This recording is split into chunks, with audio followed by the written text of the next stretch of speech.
Guinéennes, Guinéens, chers compatriotes, c'est en ma qualité de président de la coordination internationale de Fouta Djallon pour le respect des droits humains et le développement durable en République de Guinée que je prends la parole cet après-midi pour condamner avec la dernière énergie le cynisme avec lequel la junte militaire au pouvoir en République de Guinée vient de franchir la ligne rouge en attaquant le Fouta Djallon à Mamou.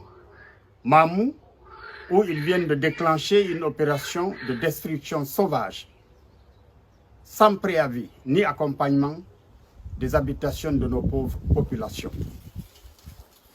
C'est au nom d'une politique de récupération des biens et domaines de l'État que tout a commencé à Conakry.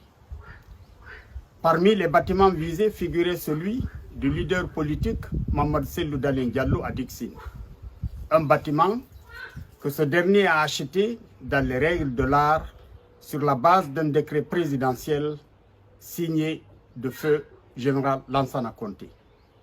Ils l'ont sommé de quitter le bâtiment en moins de 2 semaines, alors qu'il habitait là depuis plus de 20 ans.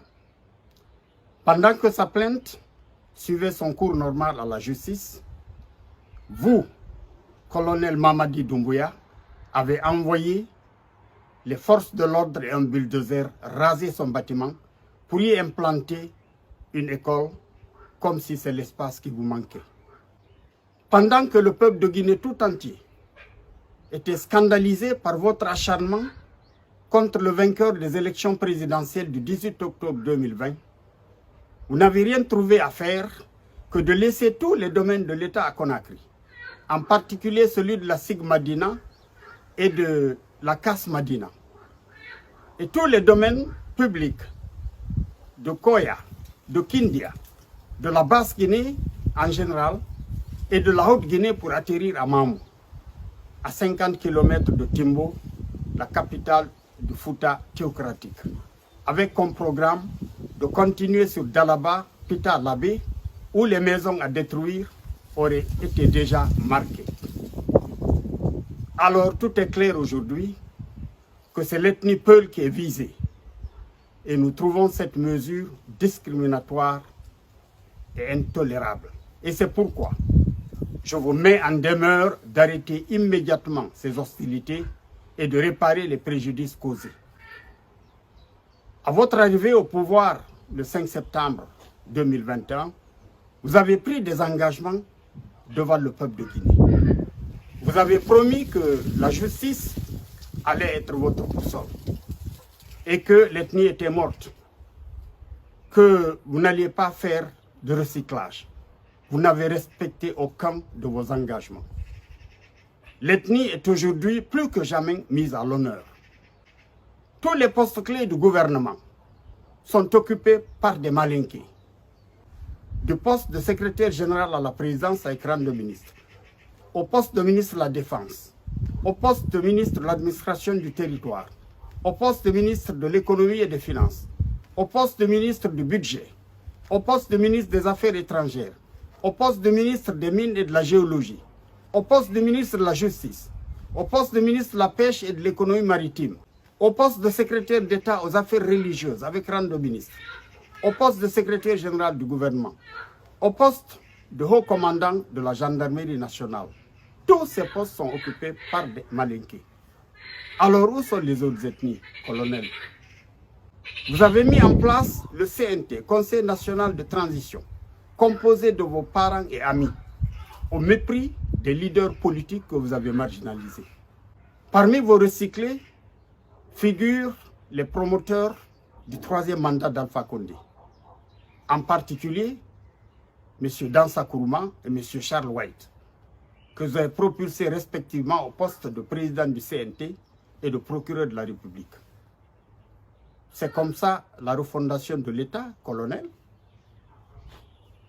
Le pouvoir est détenu par un petit clan d'intellectuels malinqués, malhonnêtes, racistes et corrompus, qui se le passent de père en fils depuis 1958.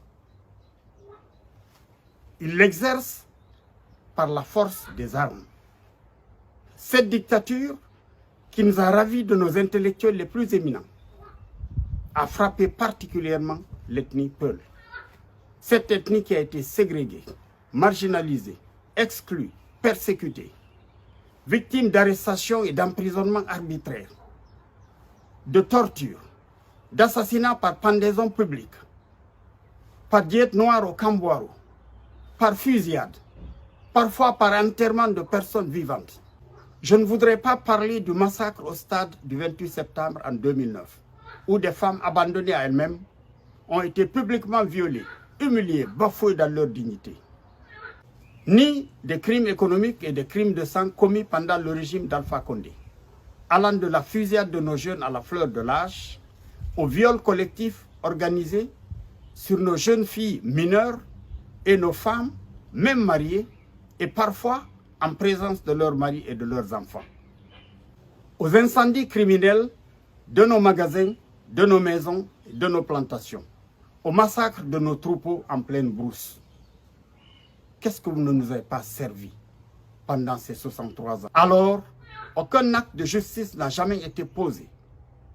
Et avec ça, vous avez l'audace de nous parler d'assises et de réconciliation pendant que les parents des victimes enterrées au cimetière de Bambeto et ailleurs, et dans les fosses communes de Zérékoré, pleurent encore leur mort. Et les coupables se promènent en toute liberté avec les milliards qu'ils ont volés à l'État. Qu'est-ce que vous croyez, colonel? Il n'y aura pas de réconciliation sans justice. Les coupables, tous les coupables, doivent être arrêtés, jugés et condamnés, et les parents des victimes doivent être proprement indemnisés. Aujourd'hui, vous voulez nous chasser de la Guinée après nous avoir chassés de la capitale en détruisant nos maisons à Koloma, à Kapororaï et à Kipé 2 et ailleurs dans la capitale. Vous voulez nous chasser de nos villes et de nos villages au Fouta Djallon? Alors là, colonel, si tel est votre projet, vous avez menti.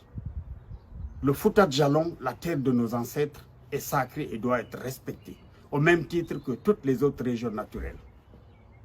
Vos arrière-grands-parents, à commencer par l'Almami Samori Touré, l'ont respecté. Il est facile de comprendre que vous ignorez peut-être l'histoire de votre pays. Et si dans l'arrogance, vous continuez votre politique de haine et de violence contre les peuples, vous nous conduirez droit vers une guerre civile, avec comme conséquence l'éclatement du pays. Et si vous nous poussez un jour à contrôler les véritables frontières du Fouta Djallon, alors la Guinée en tant que pays cessera d'exister. Évidemment, nous ne vous laisserons pas en arriver là. Parce que l'unité nationale est l'œuvre de nos arrière-grands-parents, qui ont su fédérer les 4 régions naturelles avant la création de la Guinée en tant que pays. Cette unité nationale, nous y tenons. Et nous avons pour mission de la protéger dans l'intérêt de tous. Quand je parle d'ethnie, quand je parle de Malinké, les mal intentionnés vont penser que je suis ethno. Je suis l'un d'être ethno. J'aime toutes les ethnies.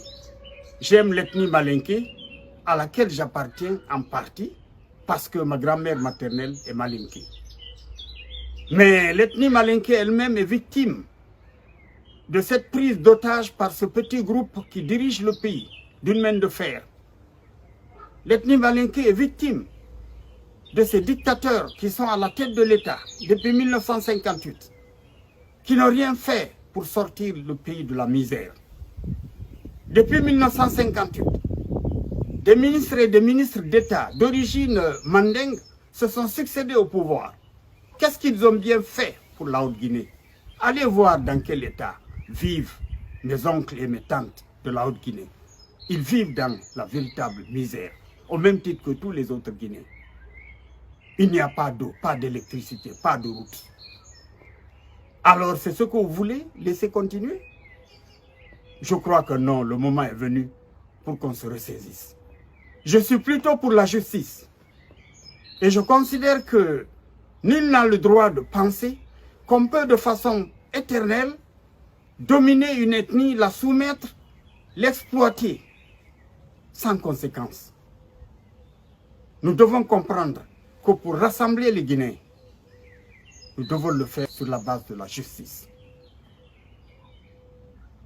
Et moi qui vous parle, je suis l'héritier des Almamis de Fouta Djallon qui ont su fédérer les 4 régions naturelles sur la base de la justice.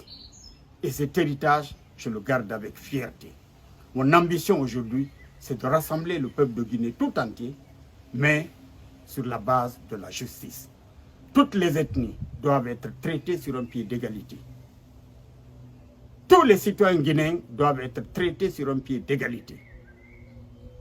Alors le moment est venu pour que vous qui êtes au pouvoir, vous qui avez dirigé ce pays-là d'une main de fer, vous devez comprendre que le moment est venu pour un changement en République de Guinée. Un changement profond, un changement de façon radicale. Au regard de tout ce qui précède, nous sommes convaincus aujourd'hui que vous, colonel Mamadi Doumbouya, et votre équipe, le CNRD, êtes incapables de conduire cette transition, d'organiser des élections libres et transparentes dans un délai raisonnable. Puisque vous essayez d'écarter certains candidats gênants de la course, puisque vous venez de nous parler de 39 mois comme durée de la transition. Non, colonel, nous ne vous donnerons pas cette chance. Alors nous pensons que le moment est venu pour vous de faire vos bagages et de partir avant qu'il ne soit trop tard. Aujourd'hui, je lance le second appel à tous les ressortissants de Fouta Djallon et à tous les compatriotes guinéens épris de paix et de justice à se lever, à se rassembler pour vous barrer la route. Vous, les démons de la division, du racisme et de la haine. Vous, les ennemis de l'état de droit et de la démocratie. Vous, les ennemis de la liberté, de la justice et de la paix. Nous devons libérer notre pays, rassembler le peuple de Guinée autour des valeurs qui nous sont chères. Les valeurs de liberté, de justice et de paix. Vive le peuple de Guinée, vive la République. Je vous remercie.